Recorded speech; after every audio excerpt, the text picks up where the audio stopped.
اهلا بيكم. لو جاهزين تطوروا تجربه الجيمنج عندكم من غير ما تفلسوا، النهارده معايا لابتوب عامل دوشه كبيره في فئه الجيمنج المتوسطه، وهو الايسوس تاف A16.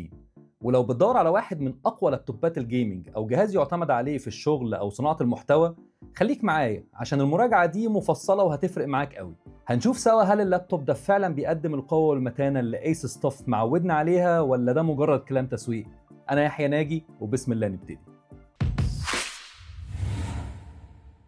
الايسوس تاف A16 جايبه معالج AMD Ryzen 7 7445HS 6 كور و12 ثريد، وبيوصل لحد 4.7 جيجا هرتز، ومتوصل بكارت شاشه نفيديا جي فورس RTX 4050. يعني مفيش لعبه تريبل اي حديثه هتقف قدامه. في طبعا كروت شاشه نزلت احدث من كده، لكن 90% من الناس مش محتاجه اكتر من كده، وهقول لك ليه.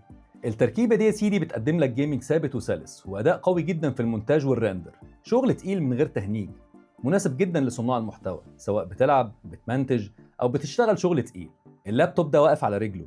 من الاخر انت بتاخد توازن ممتاز بين القوه والاداء الذكي، وده بيخليه منافس تقيل جدا لافضل لابتوبات الجيمنج. طبعا القوه لوحدها مش كفايه، لازم سرعه وتخزين يساندوها. اللابتوب جايب 32 جيجا رام DDR4، وده الحقيقه مش بس كفايه للمالتي تاسكينج، لا ده زياده قوي. يعني تقدر تشغل لعبه تقيله وتفتح عشرات التابات وتمنتج فيديو في نفس الوقت، ومن غير ولا تهنيجه او بطء. اما بقى التخزين فاحنا بنتكلم عن 1 تيرا بايت SSD، وممكن طبعا تابجريده ل 2 تيرا زي ما انت عايز. يعني انسى بقى حوار تمسح العاب عشان تفضي المساحه، اللابتوب ده وحش تخزين. ممكن يشيل لك مكتبه العابك كلها والفيديوهات ومشاريع الشغل، مع تحرك سريع جدا ووصول للبيانات بسرعه هتبسطك.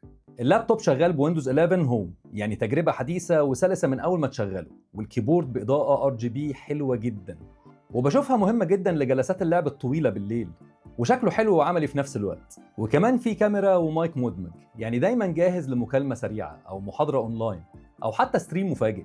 بس اللي شد انتباهي فيه بجد هو التصميم. تصميمه جامد جدا ومختلف. النسخة اللي معانا لونها ميجا جراي، وعلى الغطاء الخارجي موجود لوجو طف بارز وشكله قوي. ولو ركزنا اكتر هنلاقي في الاربع زوايا في تفاصيل على شكل مثلثات صغيره مدياله شكل قوي اكتر. الميزه اللطيفه كمان ان حتى واللابتوب مقفول لسه تقدر تشوف لمبات الاشعارات اللي فوق في النص، فتعرف الجهاز شغال ولا مطفي. وكمان بيجي مع واي فاي 6 وبلوتوث 5.3. هتلاقي الاتصال اللاسلكي عندك دايما سريع وثابت ومضمون. وبما اننا بنتكلم عن التوصيلات، فاسوس تاف A16 ما اثرش خالص في موضوع البورتس. عندك على الشمال مدخل الشحن، وبورت الايثرنت، ومدخل HDMI 4K عند 120 هرتز، وعندك 2 USB-C Gen 2، واحد فيهم بيدعم ال 2.0 يعني طلقة، وعندك USB 3.2 Gen 1 Type A، ومدخل صوت 3.5 ملي. وعلى اليمين هتلاقي عندك برضو USB 3.2 Gen 1 Type A. يعني اي سيت اب هتحبه هيركب على طول، وهتشبك كل الاكسسوارات والشاشات الخارجيه من غير ولا دونجل واحد. ولو اتكلمنا عن الخامات والوزن، فالخامات هنا مخلوطه، يعني الغطاء الخارجي من الالومنيوم، اما البالم ريست او الحته اللي انت بتحط عليها ايدك، والغطاء السفلي من بلاستيك ABS، والوزن حوالي 2 كيلو و200 جرام، والسمك حوالي 22 مللي و9 من 10. يعني تقيل شويه بس طبيعي كلابتوب جيمنج. اما بالنسبه للتبريد، فاللابتوب جاي باربع فتحات تهويه لطرد الحراره، يعني بيسحب الهواء من تحت وبيطلعه من فتحتين على الشمال واليمين وفتحتين من ورا.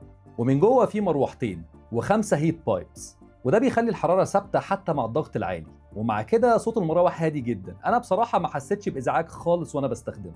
واثناء اختبارات البنش مارك الحراره وصلت تقريبا لحد 50 درجه مئويه، يعني الجهاز عموما بارد مش بيسخن.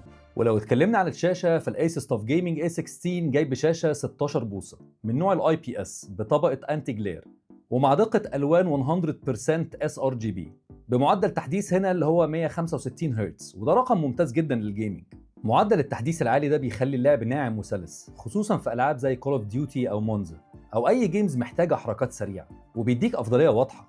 بس الموضوع مش سرعه وبس، نسبه العرض 16:10 مع الحواف الرفيعه جدا، ونسبه الشاشه للجسم حوالي 90%، تخليك حرفيا غرقان جوه اللعب. الميزه هنا ان انت بتشوف محتوى اكتر بالطول، وبتقلب اقل في المواقع والملفات، وبتستمتع اكتر في العاب العالم المفتوح، وبتشتغل براحتك في المونتاج والمالتي تاسكينج، لان دي مش شاشه جيمنج وخلاص، دي شاشه هتعيشك جوه اللي انت بتعمله. ولو جينا للكاميرا بقى، نقدر نقول عليها كاميرا عاديه بدقه 720p، تنفع لاجتماعات اونلاين، زوم او كول سريع من غير اي مشاكل، بس ما تعتمدش عليها لصناعه محتوى مثلا. ولو جينا نقارنه مع منافسين، هنلاقي ان عندنا 3 منافسين اساسيين. اول واحد اللينوفو LOQ 15 IRX 9، من ناحية الأداء فهو أقوى شوية، لأنه جايبه معالج انتل كور i7 جيل 13، أقوى من الرايزن اللي معانا هنا في جهاز الأيسس. بس باقي المواصفات شبه بعض، وميزة الأيسس طاف هنا إن الشاشة أكبر 16 بوصة والشكل أفخم وأجمد. والجهاز التاني معانا وهو الفيكتس 16 نايترو في 16، برضه جايب شاشة 16 بوصة لكن الأداء أعلى، لأنه جايبه معالج انتل كور i7 جيل 14 HX، يعني وحش في الأداء بس سعره أغلى وبيسخن بسرعة، ودي مشكلة معروفة عنه. الجهاز الثالث اللي جاي معانا دلوقتي وهو ال MSI Cyborg Seabook 15.